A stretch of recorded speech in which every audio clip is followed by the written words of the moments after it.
International day against drug abuse అంటే ఇలాంటి day పెట్టే అవసరం కూడా వచ్చిందా వరల్డ్ ఓవర్? నాకు నేను ఒక చిన్న బబుల్లో బ్రతుకుతా. ఆ, నాకు నా ఫ్రెండ్స్ అంటే ముఖ్యం, మా అమ్మ నాన్న హ్యాపీనెస్ ముఖ్యం, డబ్బులు ముఖ్యం, హ్యాపీగా బతకాలి, కంఫర్టబుల్గా బతకాలి, నా చిన్న పని చేయాలి, ఇంక ఇవి చేసుకుంటా ఇంటికి వెళ్ళిపోతుంటా. బయట ఏం జరుగుతుందో పెద్దగా తెలియదు. నేను వైజాగ్లో పోర్ట్లో ఒకసారి షూట్ చేస్తున్నప్పుడు అక్కడున్న పోలీస్ ఆఫీసర్ నన్ను కలిసి ఇలా యాంటీ డ్రగ్ క్యాంపెయిన్ గురించి ఒక బయట ఇవ్వమన్నారు.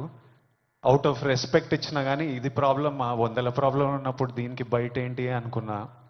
మళ్ళీ ఈరోజు ఇట్లా ఇంటర్నేషనల్ డే ఉంది, చీఫ్ మినిస్టర్ గారు వస్తున్నారు, ఇంతమంది పెద్దలు వస్తున్నారు, ఇంత పెద్దగా జరుపుతున్నారు, ఈ మెసేజ్ కంపల్సరీ వెళ్ళాలని పిలిచినప్పుడు నాకు మళ్ళీ అర్థం కాలేదు. But when I sat with some police officers, some senior police officers from the Telangana Police Department, and asked them, వాళ్ళని అడిగిన అసలు ఏం జరుగుతుంది, ఎందుకు ఇంత పెద్దగా జరుపుతున్నామంటే, వాళ్ళు నాకు జరుగుతున్న రియాలిటీ చెప్పినప్పుడు ఇమ్మీడియట్లీ అయితే తప్పకుండా రావాలి, మనోళ్ళతో మాట్లాడాలి, ఎవ్వరు ఇలాంటి సిచ్యువేషన్స్లో పడొద్దు అని అనిపించింది. చాలా మన డ్యూటీ లాగా అనిపించింది ఇది చెప్పడం. ఎందుకంటే మీలో ఎంతో మంది మమ్మల్ని ఇష్టపడతారు, మమ్మల్ని చూస్తారు, మమ్మల్ని ఫాలో అవుతారు. మనకి మన హెల్త్ ముఖ్యం, మనమంతా హ్యాపీగా హెల్తీగా ఉండాలి కదా. హెల్త్ లేకపోతే ఏం చేయలేము లైఫ్లో.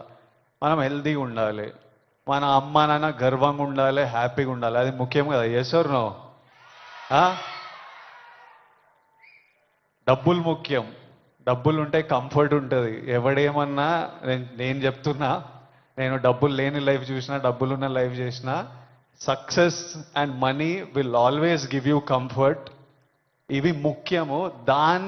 ఈ మూడు మనకి హెల్త్ ఏదైనా ఇవ్వకపోతే, సక్సెస్ మనీ ఏదైనా ఇవ్వకపోతే, రెస్పెక్ట్ ఏదైనా ఇవ్వకపోతే దాంట్లో దిగడమే వేస్ట్. అది పెద్ద టైం వేస్ట్ పని. అది డ్రగ్స్ అనేది, why I'm talking to the youth, I think it's very important. 30 years వరకు నా నా పర్సనాలిటీ నాకే తెలియదు. 30 తర్వాత నేనెవరిని, నేను ఎలాంటి మనిషిని, అప్పటి వరకు చాలా ఇన్ఫ్లుయెన్స్ అవుతాం ఫ్రెండ్స్ వల్ల, పక్కనున్న సిచ్యువేషన్స్ వల్ల. రకరకాల సిచ్యువేషన్స్ అరౌండ్ అస్ మనని ఇన్ఫ్లుయెన్స్ చేస్తాయి. సో యంగ్ ఏజ్ ఉన్నప్పుడు మనం చాలా కేర్ఫుల్ ఉండాలి. ఎవ్రీ డెసిషన్, మీరు ఈ ఏజ్లో తీసుకుంటున్న ప్రతి డెసిషన్ మీ లైఫ్నే చాలా ఇంపాక్ట్ చేస్తుంది.